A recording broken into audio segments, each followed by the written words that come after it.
do this morning is, of course, go around the room and introduce ourselves, but before Dr. Williams has to make another meeting here, so I wanted to introduce him to you. He'll be with us at various times during the rest of the week. So before he left, Dr. Larry Williams is the Executive Vice Provost. And he may have to slip out here a little bit, so I wanted to be sure he got introduced at the beginning. Dr. Bob Klobanish, most of all of you have met. I think he'll be with us for a while this morning and do the welcome and all of that. So we'll introduce him again here just shortly. But as we get started, we'll go around the room and tell who you are, where you work, and maybe a little bit about your background, where you came from before you got here. We'll start over here on this side today. You saw me looking at you, didn't you? My name is Delois Middleton, and actually I've been a professional social worker. I've been employed out at the hospital for the last several years, and I'm still employed. And I will only be with you off and on this week. I'm trying to wrap up my caseload out there. And this is a change, a life career change for me. And after being a professional social worker for many years, I'll be teaching in the general ed department. I'll be teaching ethics and psychology.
My name is Steve Street. I was hired in the automotive technology department as a Ford asset instructor.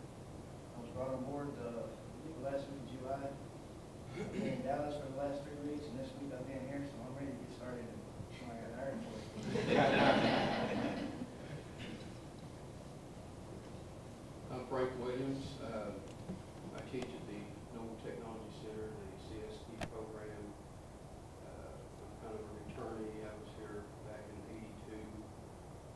I've been in business in the industry for several years. I've also taught in Missouri, but that almost don't count. And then I also taught for OSU at Oklahoma City campus. And right now I'm real excited about being back. I've been here since December of last year, so I almost feel like I'm not new anymore. And I'm still excited. So great school to be back. And I'm Tamara Davis. I'm also in the CST department. I've been in the high school setting for the last 11 years, 4 of them were with alternative students, which are dropouts or in trouble with school or with law or something. So we got them. And I've also been teaching at Tulsa Community College now for 3 years. I'm Sharon Mouse, and I've been here for 15 years.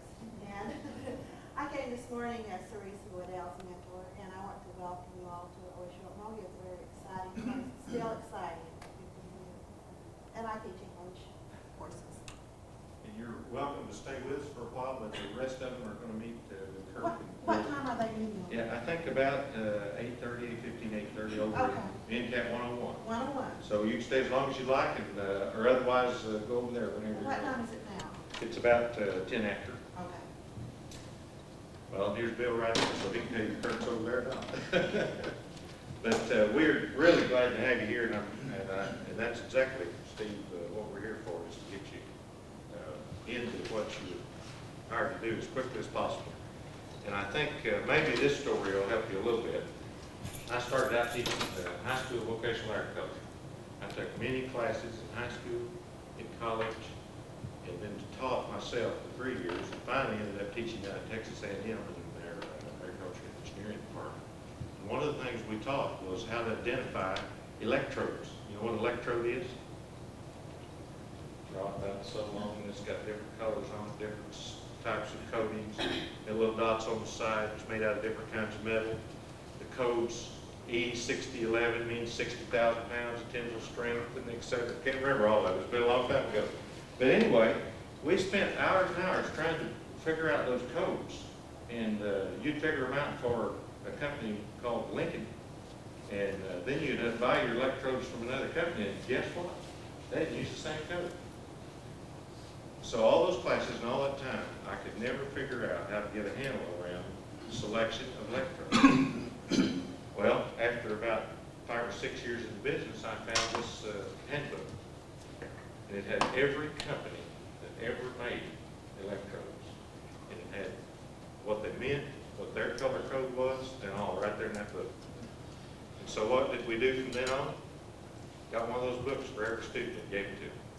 Never taught selection of electrodes again. That's just about what we've been doing in the education business for 150 years, is trying to teach you every little detail about how to write objectives, do this, do that, do the other, all the learning theories, which are all very good. And those of you that want to study all of those things in great detail, we've got a real good learning resource center here, and we've got internet connections. We've got every way in the world to get those books and that literature for you. And every time we quote one of them, we'll try to quote the place to find it. So you can look it up, or my books, I've got several books stacked back there on the back. I'll be showing you as we go along. But I feel like our job here as facilitators of this session and for the entire faculty is to figure out how to do curriculum development the best possible way, in the simplest possible way, and then show that to you and let you see if you don't agree, and then move along with us as rapidly as we can. Now, one teacher came up to me after one of these sessions 5 or 6 months ago, and she said, well, I don't know you very well, and I'm not sure, it sounds pretty good up front, but I'm not sure I want to read this material myself and come to my own conclusions. And I said, fine, I'll send it to you. So I sent her a stack about this deep for her to read. So you can do that, that's no problem. many different ways to do things. We're just going to try to hone in on a few of the ways we've found successful, and the way we try to do it here at OSU Okmulgee. And then from there on, you can read and study, and we want you to do that. But we're trying to make it simple. We don't want you to memorize a bunch of stuff that is not going to be good for you. The other thing we're going to try to do this week is to hone in on things that will get you ready for class next week. So any projects we ask you to do, or any assignments, or work sessions, or hands-on, or whatever, get one of your classes and use it for the sample. Don't use something that we provided you or we mentioned as an example, okay? So we're going to try to do just exactly what Steve said. You'll notice the other thing about it, it's going to be competency-based. We say that our students should be taught that way. So if you've done some of these sessions and they're not OSU Okmulgee specific, check it off, move on, do something else. Don't attend the PowerPoint session on Wednesday if you teach PowerPoint and you already know how to do it, okay? So that's kind of the theory of this session all week long, and we'll try to make it a lot of fun, move it quickly, and try not to do things that you don't really need to help you get ready for teaching class next Wednesday, September 3rd. So I'm going to turn it over to our provost at this point in time, and he's going to say whatever he wants to. Bob?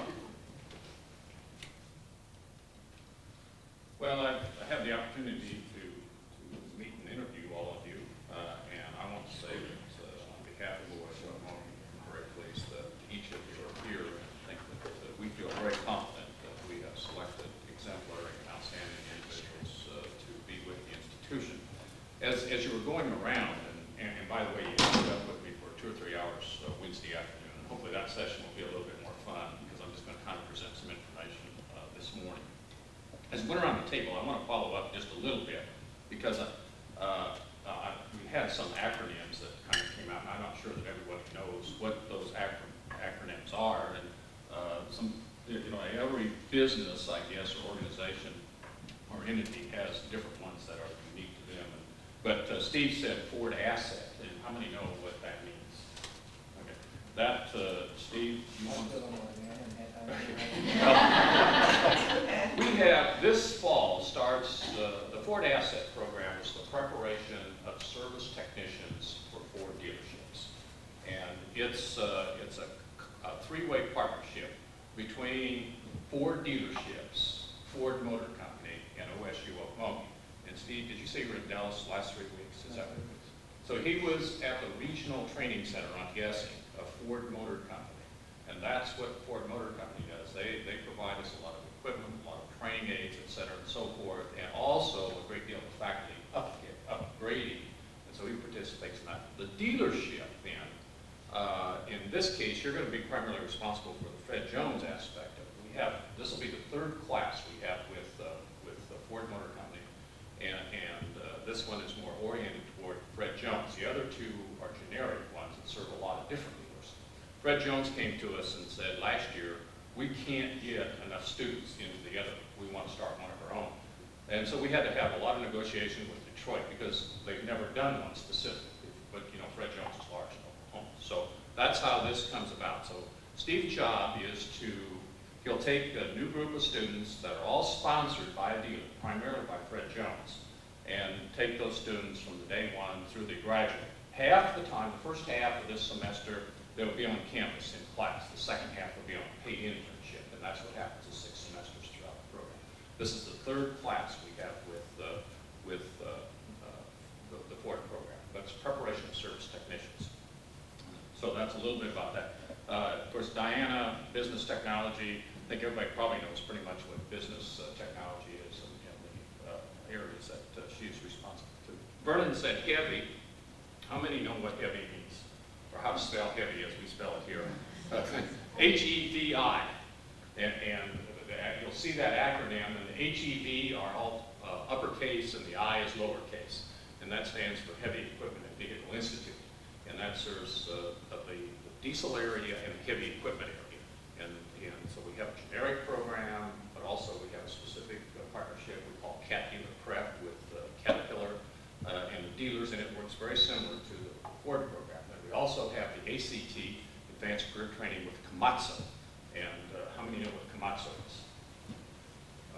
can spell it. So, okay, Komatsu is their headquarters, world headquarters, is in Japan, and they have offices primarily in Chicago and Norcross, Georgia. But they are larger they have more diversified than Caterpillar, but they have equipment like Caterpillar. You're all familiar with the yellow Caterpillar. Komatsu has equipment. So if you see real large excavators and other crawler type equipment, sometimes it will say Komatsu. Komatsu is attempting to establish a great company. So that's, Vernon's not with the Komatsu program, but he's in that particular, the heavy department. And then Glenda is in business technology, primarily business administration and accounting, but has been here a couple of weeks working in our distinctive manufacturing technology program as we've worked on some curriculum development. And if you saw yesterday's Tulsa World, I forgot the name of the book, but Glenda does book reviews. And so in the, is it the entertainment section? It's in the opinion. The opinion section. Right-hand side, clear across the top, there's a big book review by Glenda Eckert on that. But anyway, I've seen it in there from time to time. I don't think it's weekly, but No, not weekly. okay. But anyway, from time to time, you'll see a book review that she has done. And then Francis and Sandra, I get it right, Sandra? Yeah. The TANF program. And that's, let me see, I got to remember that, technical assistance to needy families. Temporary. And that relates to the welfare reform. And most of you know that welfare reform is from welfare to work. And that people in Oklahoma have 60 months, I believe, as I recall. But the meter's already running. It's been running for about 12 months of people that are on welfare to move to work. And so that's what their responsibility is to develop and implement that program. And hopefully before long, I'm not sure when your timeline is, we'll be taking some students. By the way, I was in the warehouse yesterday, and your computers are in. So it doesn't mean you're set up and burned in, but they're here.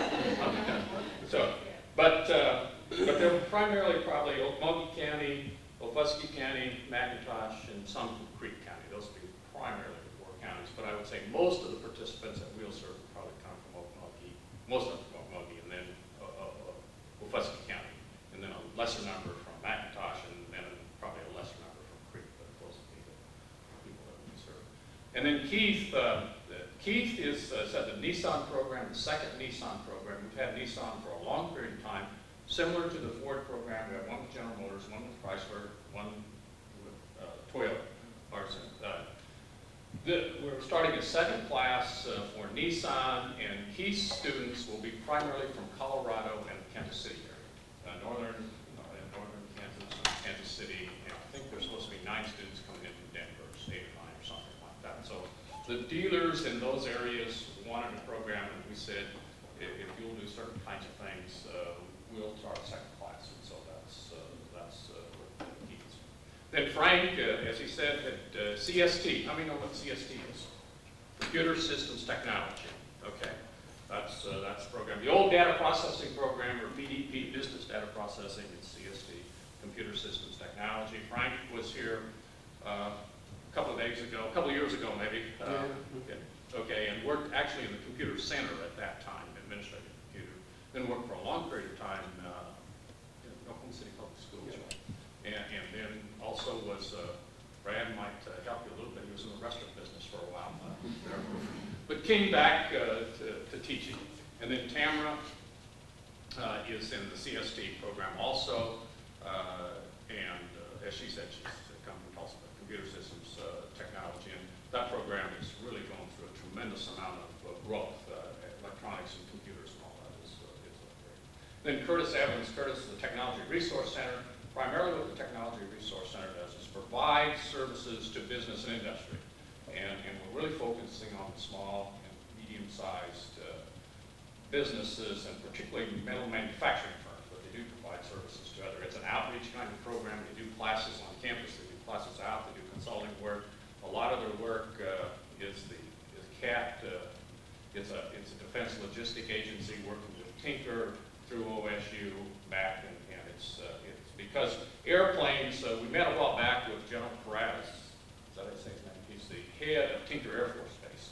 And the vehicles they are now flying, what he was saying is when they put those vehicles in the air a number of years ago, they projected 35 years they were going to fly. Then it was moved up to 50 years, then 75. Now the latest projections are going to fly those vehicles 100 years. Well, you know, when you're thinking about those vehicles being in the air for 100 years, that means all of the parts have to be remanufactured a number of times. I mean, the whole thing is, I don't know how many times, Curtis, but there's a large amount of business. And then also, if you just think about the corrosion and painting of the skin of those vehicles in the air and all of that. We're not into that, as far as I know. Stillwater's doing the research on that and concurrent technologies. What we're in is manufacturing the parts, the wing pins, and I don't, that's more on the real aircraft component inside. Yeah, so it's a mammoth business. Tinker outsources $2 billion worth of work per year, and 93% of it is outside the state of Oklahoma. So we want to, Oklahoma needs to work very hard to keep more of that work in the state of Oklahoma. So it's, the critical part is helping our small and medium-sized manufacturers gain the capability, the competency, and the technical capacity to manufacture those parts. But they don't get plans and specs. A lot of it has to be reverse engineered, and it's all done on electronic data interchange or electronic commerce. So you know, if you're 2 miles out here east of Okmulgee and they tell you you've got to get the plans and specs, electronic data interchange, that takes some handholding for that to be able to happen. But we're pleased with the progress that we're making. And then, as Brad said, he's graduated from the Culinary Institute of America in Hyde Park, New York, which is probably the premier culinary school in the world. And then he was in New York a while, and let me see, Chautauqua, and then most recently Buffalo is where he's been, and some really very fine upscale restaurants. And so we're pleased to have him come back to Oklahoma and be a part of our hospitality services and culinary program. And let me see, Glenda has been most recently at Tri-County, and so she has a good history and an association with our type of education and with the types of things that we want to do with this institution, vocational technical education, facilitate the linkages between this institution and vocational technical education. And then Teresa has the one thing that we do, we deliver our freshman comp. Did you teach one this summer? Speech class. You stopped teaching, but freshman comp we deliver all on the computer, and I don't know if you're teaching some of those classes as well or not, but okay, so we're excited about that. You know, that was kind of an interesting kind of thing to do is to move, to get our first writing studio to teach freshman comp, and now I don't think we can take it away from the fact that we have 3 studios, I think, now in terms of the way we deliver freshman comp. And then Lois has been a long time Okmulgeean. Did you come from Iowa? No, my husband. Your husband, yeah, I knew he came from Iowa, and they've been here a long period of time. So we're extremely pleased to have her husband, I believe he's chair of the school board. So lots of interest in education. So, well, that may have taken more time, but I wanted to just give you a little bit of background about each other and some of the acronyms that we float around with, and hopefully you'll become more familiar with and accustomed to. I know as you went through the hiring process, you probably thought it took a long time, and you went through a lot of assessments and all these different kinds of things. But my belief is that as we hire new people and bring them on the institution, it ought to be the best match that we think that we can make between the individual and the institution. And hiring used to be, we didn't invest near as much time, and we didn't invest as much time in preparation of getting new hires ready as we think that we need to. Because if we make a wrong decision in a hire, it's not only detrimental to the institution, it's as equally detrimental to the person that we employ. And we want people that are compatible with the kinds of things that we want to do, committed to the mission and the philosophy of this institution, and make that match as closely as possible. But also, if we do that, and think of a person like Bradley, we're confident we make the right hire. But here's a person who gave up a good job in Buffalo, probably drove a U-Haul for the last 3 or 4 days, moving his stuff, sold his house, and has to relocate here. No, that's a heck of an investment on his part or her part in order. So it's equally important, in my estimation, to the person that we're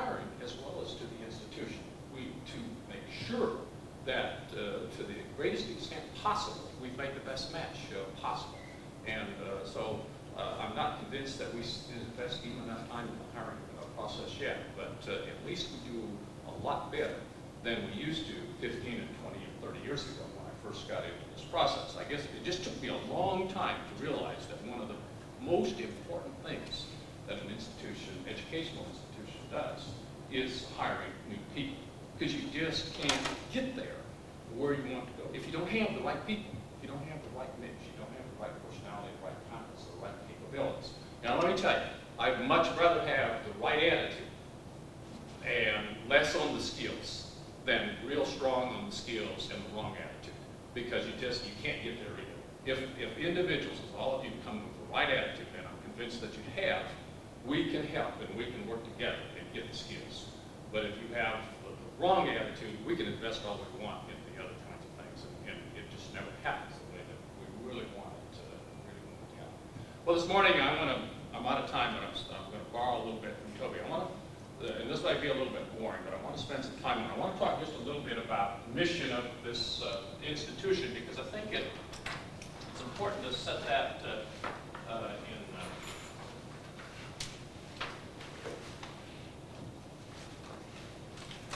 Well, I thought I had transparency on it, but yeah.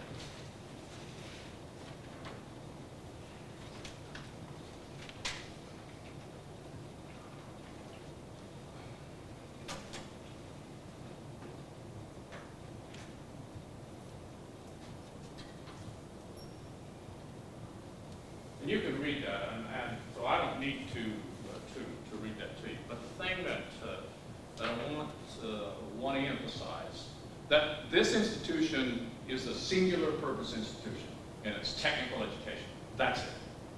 We don't have other components in our mission. And, you know, I'm pleased to have that. And most of my career has been associated with a singular purpose, post-secondary technical education institution.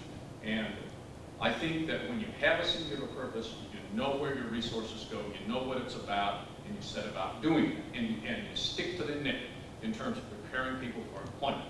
In our particular case, we want to prepare people for excellent jobs. We want to be high performers. In some ways, this institution was the way that I'm going to say a number of years ago, and lots of other institutions are, think, well, we've got to be all things to all people. There are not enough resources, in my estimation, for any institution, but I can tell you specifically for this institution to be all things for all people. We just cannot be there. So what I said is, and as we worked on it, we did the mission revision in 1987. If you look at the continuum of technicians or skilled people from starting here to up here, there's a continuum all along that way. We want to be up here and talk about the high performers, period. And we're going to allocate our resources. Those kinds of things that do not contribute to preparing high performers, let someone else do it. Doesn't mean it's less, it just means it's different. Let vocational technical education system do something, let the community colleges do something. That's not our role. It doesn't fit with our mission. Now, then in terms of high-performing technicians, they need the technical capabilities, they need the related technical kinds of things, and they need the general education. Reading, writing, arithmetic, and all of the other things that go with general education. It used to be, you know, I can remember 25 years ago, in meetings with IBM and other large corporates, they said, give us the technical kinds of skills, and we'll invest a year in $30,000 and make that person the way we want. They're not saying that anymore. They're saying, give me the reading, writing, arithmetic, some understanding of the basic technical skills, because it's changing so rapidly, then that's the kind of employee, and make sure they're productive day one. We don't have a year, and we don't have $25,000 we're going to spend. Make sure that they have the basic skills, the fundamental skills of learning, and the capability to continue to learn because technology changes so rapidly anyway. And then we need to be an inclusive institution. We have to do a better job at this institution. It's in our mission of fostering diversity. We do a pretty good job in terms of Native American Indians and African Americans in terms of enrolling those students. We surpass the percentage distribution of the state population, but we don't do a good job of graduating minorities. We have too many a trip. And so all of us need to be more conscious of that, and we need to provide on a continual basis to support, better support for minorities.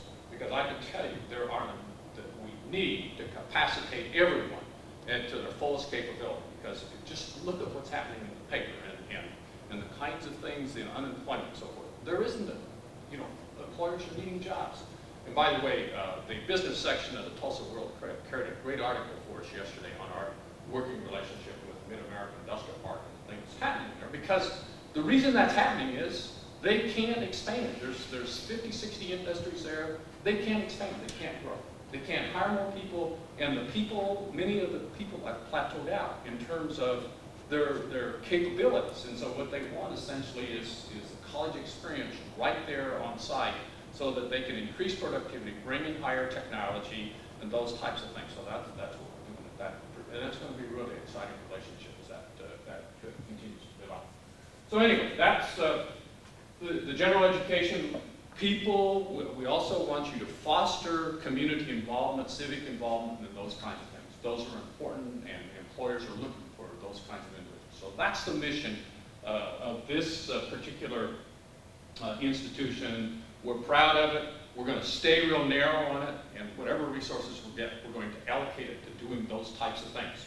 We're not about wanting to be a four-year institution. We're not about wanting to be a community college concept or anything like that. It's technical education, preparation for employment, high performance, and everything we do goes toward that particular aspect.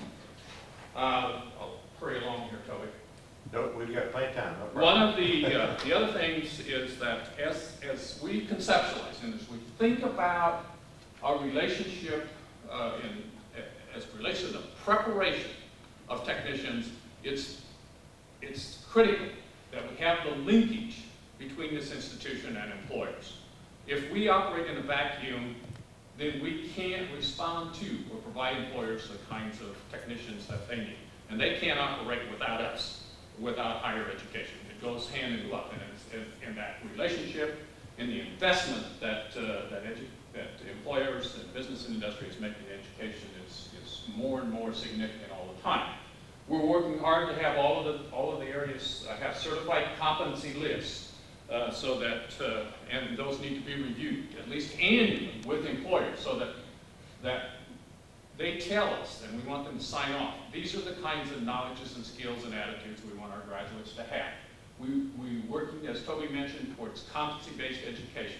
Seat time doesn't mean a doggone thing. You know, you can spend 50 hours in a seat and learn nothing, or you can spend 5 hours in a seat and learn a whole lot.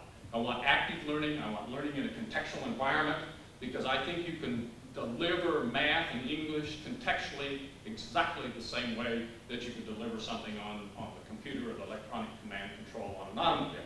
It's a change than but I think our freshman compass, we delivered it on the computer, is in a contextual environment. And we can do those kinds of things, and we can do it very well. We provide a graduate performance warranty. But we have to get our competency list in better shape. We have to be able to certify our competencies better so that has more meaning. What we're saying to employers, and I can tell you this happens where we have the partnerships with the major manufacturers as they get higher preference. Those students, if they go through the Ford Asset Program, 20 start, 20, and if they have the right attitude, there's a lot of screening and stuff that go on, 20 will have employment before they graduate. And they will start their first semester, I don't know what they start, maybe $6.50 or $7 an hour on their internship. Every semester that moves up until their last semester, well, still in college, earning college credit, their internship, they'll be earning $10 to $11 an hour. That's the kind, and then when they're ready to go to work. And by the way, we had Keith, I understand a couple years ago, we had a Nissan graduate, 1 year, second or third year out, grossed $80,000. Not too bad. You know, it's almost as much as we pay in a union faculty member for us. He or she, they have to put in a lot of time and work really hard. But that capability is there. So we have to capacitate people to do that. We want employers to place them based on their competence, reward them, promote them, and invest in their continuing education.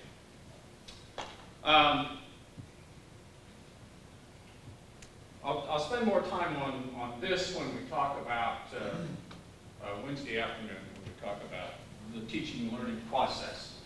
But one of the things that I want to spend some time on is on what I'm calling on this side world-class education. And we're attempting to model it in a new program that we've got funded from the National Science Foundation We want learning to be a lot more active, a lot more contextually oriented, and bringing together all of the disciplines in a simultaneous fashion.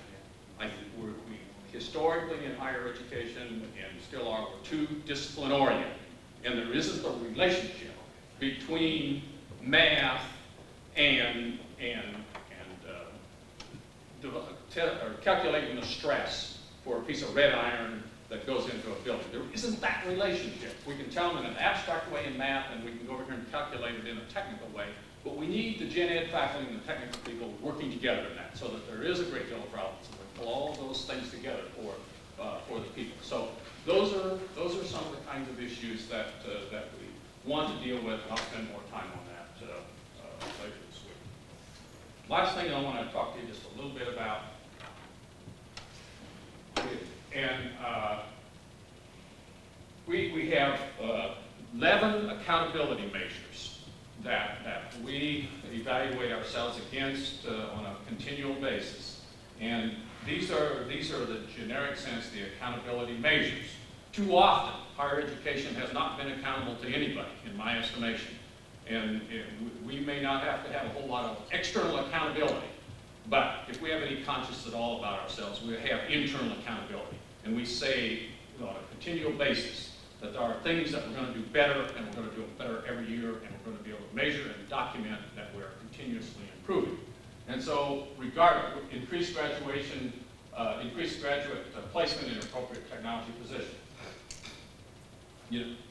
We ought to strive to make sure that 100% of our graduates are placed the day they graduate. Now that probably is not possible, but it ought to be a goal, something that we're striving for. And it shouldn't be just placed. It should be placed in good jobs, excellent jobs, ones that they can make a living at and support their family and do the kinds of things that people in today's society ought to do.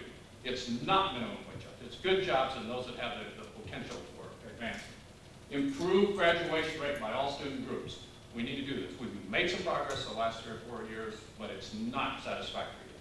We still will attrit, and it's getting better, particularly where we have manufacturing programs, but in many programs we still attrit 50 to 60% of the students. That is a terrible waste of taxpayer dollars, but more importantly, of the human investment that goes.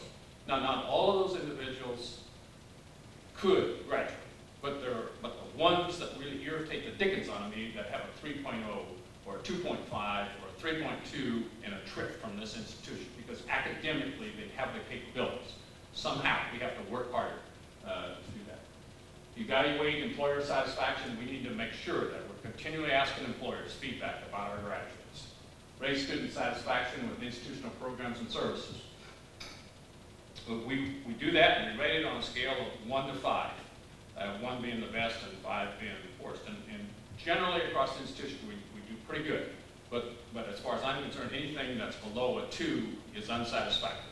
You can't be world class and have anything but a 1 or a 2, the highest of those ratings. If we have a 2.2 or a 2.5 or a 3, we need to work to improve that. Cultivate diversity in the student body and faculty. I've already addressed that a little bit in terms of the student body. Our faculty, we have good representation of Native American Indians, poor of African Americans.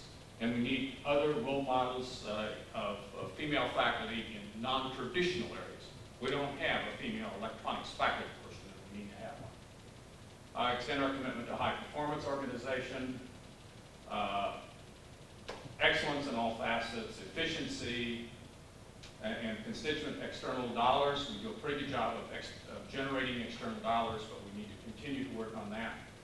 Our reputation, and finally, fosters superiority of faculty credentials, because we believe that the better that we get faculty credentialed across the board, the better job that we will do of providing students with high quality learning experiences.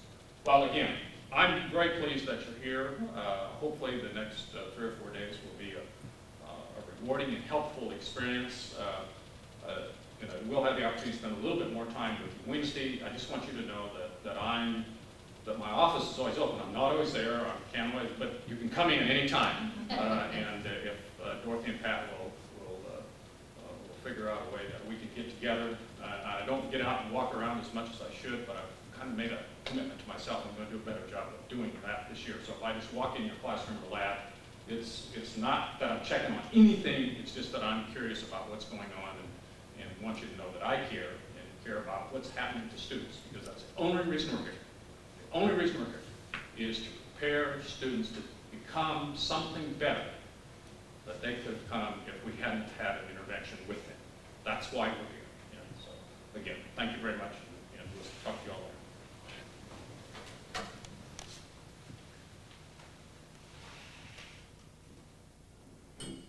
Thank you, Bob.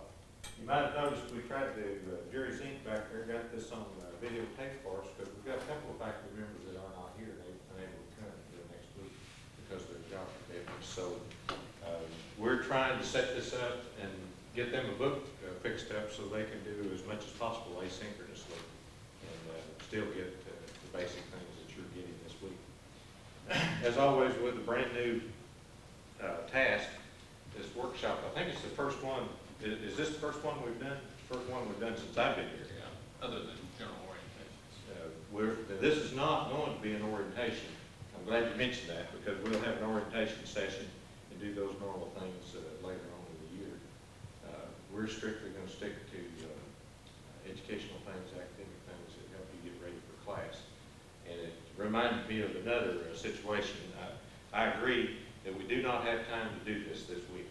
In fact, as we discussed it in the department heads meeting, I was probably one of the ones that was not in favor of doing it this week, because classes start next week. I said, gosh, we've got to get ready for class. That's my focus. But my wife took her car into the place that obviously did not have an OSU Okmulgee graduate working there. And they fixed it for her in good order. But whenever she went to pick it up, it had grease all over the steering wheel and all over the seats. And she said to the service manager, can you get this fixed? Well, they didn't have time to, of course, cover it, or they wouldn't have got the grease on there. They didn't have time to fix it properly, so a person with a rag with some kind of cleaning solvent on it rushed there to fix it, took the paint off the steering wheel. So because they didn't have time either time to do it right, it cost them $329 to replace the steering wheel. No telling how much later.